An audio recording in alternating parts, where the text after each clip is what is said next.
In the last lecture, we were introduced to the overall philosophy of the Greeks and their invention of humanism. And remember, humanism is at pretty much the core of everything that the Greeks do, from democracy, theater, philosophy, art, science. But there's nowhere else that we really see this human ideal or this interest in the human form than in Greek sculpture. And what we see is the body clearly becoming more and more realistic. Now, the last time we spoke about sculpture, we were in Egypt. And as you see from the map, Greece and Egypt are pretty close neighbors. So, when we look at the first Greek sculpture, the Lady of Auxerre, as we call her, how clearly the Greeks are borrowing from the Egyptians.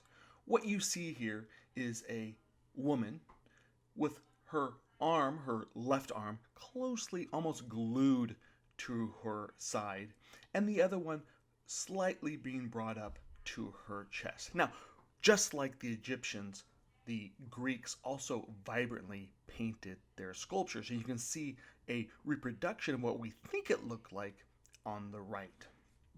Now, when we take this lady and put her up next to, let's say, one of the works we saw earlier in the last lecture about Egyptian sculpture, you can see how much they've borrowed from that Egyptian style.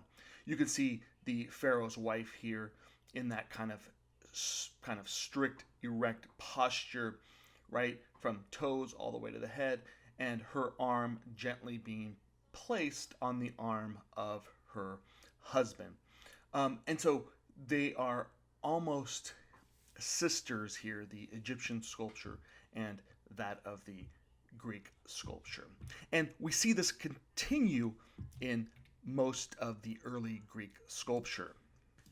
Now, the figures that are going to most dominate Greek sculpture and artwork is actually the young male.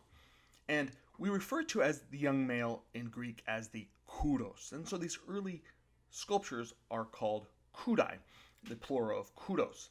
And let's take a look. Well, you can see it's the continuation of that Egyptian rigid system. But if you see, the big difference here is that the granite, or the marble in this case, is taken away from the arm, or in between the arms and the body and in between the legs. So if you look here at this Egyptian work and look at them closely, obviously you can see they're almost equal in every single way, except of the negative spaces that are found in between the arms, the bodies, and in between the legs. And so what the Egyptians are doing is they're beginning to free the body from the stone, thus making it more realistic. You can see that left leg kind of stepping out like we saw in the Egyptian work.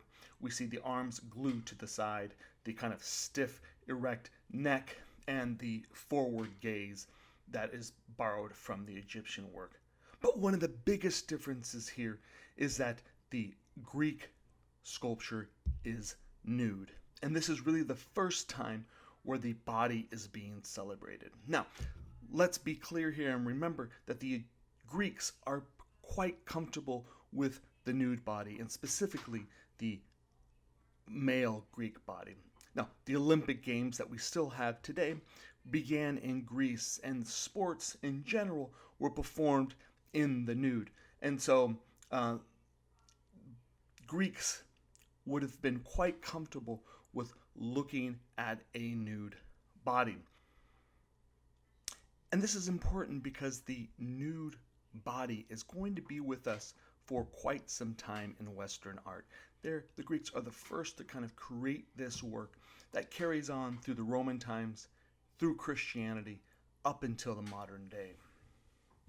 Now, if you remember, the Egyptians created a rigid proportion system, or a canon, right? A set of rules, visual rules, that artists would use to depict the pharaoh. But the Greeks have taken this set of rules and have not reserved it for the hierarchy of Greek civilization, but for the everyday individual. Every Greek could have been portrayed in this special canon set of rules that previously had been set aside just for Egyptian pharaohs. So there's a certain democracy or democratization of this canon, this set of rules, and now Greeks are freely using it for any Greek citizen. Now, we're in the Archaic period, the first real period of the Greek civilization. And one of the foremost things that we find in archaic sculpture is something that's referred to as the archaic smile. So, in addition to that stiff kind of Egyptian body form, we have this archaic smile that, if you see in this slide, can occur even in the most ridiculous of situations. Here you have an individual who's been struck by an arrow into his chest, but he does have that archaic smile. So, returning back to this work, which we'll call the smiling calf bearer, you see an individual who is portrayed a little bit different than that kind of stiff stance, Egyptian stance that we saw in the earlier kudos. Here you have an individual, a young Greek, who has a calf around his shoulders. Now, this isn't a butcher who's going to slaughter this calf. This is not his pet, but what we do think is that it is a individual who was taking this calf as a sacrifice to an altar to a particular god or goddess. In this case, we think an offering to Athena. But aside from the smile here, one of the quintessential Greek things that we're beginning to see here is the use of proportions and geometry to create a balanced symmetry in artwork. If you look closely at his arms and then the legs of the calf, they create a perfect X. This use of geometry brings balance to the sculpture, and our eye is attracted to balance. We perceive it as something of beauty. And what we see in time during the Archaic period is that the body becomes a little bit more realistic. We still have that kind of unnatural stance, right? If you can imagine yourself walking in that stance, you wouldn't last that long because it just doesn't look that comfortable. But what does look realistic here is that body. Look at the chest, look at the ribs, look at the face. It has this flesh-like quality, right? All these attributes are making the body come alive for us. And the Greeks are obviously looking at their fellow Greek citizens as they play sports or as they hang out in the public bathhouses. And these artists are beginning to render, to copy that body in a beautiful, natural way that is going to be with us for quite some time in Western art. And so by time we get to the end of the Archaic period, the Greek sculpture of the kudos has gone from something that looks quite like a literal copy of Egyptian pharaoh sculptures, that's stiff, that has an idealized form. And by the time we get to the end of the Archaic, we have a much more Greek symbol of beauty and power. A completely nude individual here whose muscles and proportions are that of the natural, realistic human body. Now, we mustn't forget about all the Greek women that existed back then, and they too also were portrayed in sculpture, and we refer to them as chore, or young female. And the biggest difference that we're going to find here is that the women are fully clothed, right? The Greeks are uncomfortable with the female body being portrayed in all of its natural beauty, but in time they will grow to be more comfortable with visualizing the female form.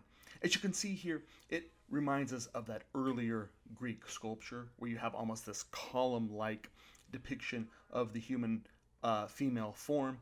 You have a dress that falls from the waist all the way down to her feet in a very straight manner. You have her arms almost glued to her side, just like what we found in the Greek kudos of the young male. With the Greek chore, the young female, we are seeing a naturalization of the body. So the face is a little bit more flesh-like. We have that archaic smile. You have that long hair that falls naturally on her shoulders, unlike the work to the left. And we are slowly beginning to see the female become more and more realistic. Now, let's not forget that these works, just like the Egyptian works, were highly painted. And if you look at the work on the right, you can see what that would have looked like. And what we find at the end of the Archaic period is that these chordate are becoming more and more realistic, but not because we can see their muscles and their proportions, but because of the clothes that they're wearing. The clothes are taking a life of their own, and the way that they're falling on the female form is bringing us an understanding of what their body looks like. It is drapery that is moving, almost flowing around the female form, that is giving these bodies a much more realistic rendition of the human form. And so, finally, when you look at these three works together, these three chode, you can see the evolution of the female form as it goes from the early kind of Egyptian-like figure to something that's going to be more Greek-like, more realistic.